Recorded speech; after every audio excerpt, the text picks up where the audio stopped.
Hey everyone, Craig Ball, hope you're well, hope your Monday is off to a cracking start.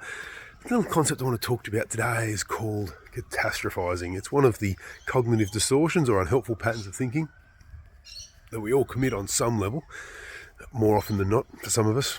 But what I want to point your attention to, the problems of catastrophizing is where you think that a situation, a problem, or even a setback is 100% bad, that it's awful, terrible, horrible, that it couldn't get any worse. And often, look, it's difficult, it can be a knee-jerk reaction, but often things could always get a lot worse. The old saying goes, from the moment that you're born till you leave in a hearse, nothing's ever so bad that it couldn't get worse, has often been said.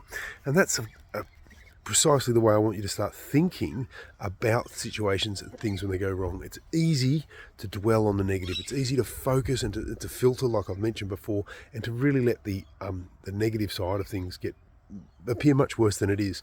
And if you get into a constant approach of doing this, you can start to feel as if it's the worst possible thing that could happen.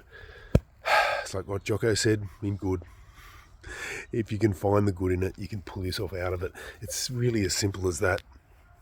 Catastrophizing was also one of the common ways that our irrational beliefs manifest as well, is that we assume that it's 100% bad, that the worst possible thing is happening right now and it couldn't get any worse. Now, if you've got kids or you've had anything to do with young kids, you'll know that they tend to scream and lose the plot in that regard as well, and it really does start to become catastrophizing all over the place. It's difficult, it's a challenge to deal with at times, as you know. Think about yourself. If you're thinking about the external effect that you're having on others, is that you could start to be like the screaming baby around them if you're constantly catastrophizing. So remember, things go bad, things aren't looking great, just ask yourself, is it true that it's 100% bad? Is it true that it couldn't get any worse?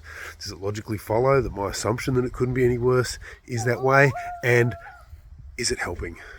If you answered no to any of those, you've started to challenge it, you've started to remove yourself. You could also ask yourself what could be worse. I'm sure you come up with plenty of other things. The fact is that you're still breathing, and that's what matters. I hope this one helps for you, especially if Monday-itis has taken hold and gotten a little bit too difficult. Thanks a lot. Have a great one.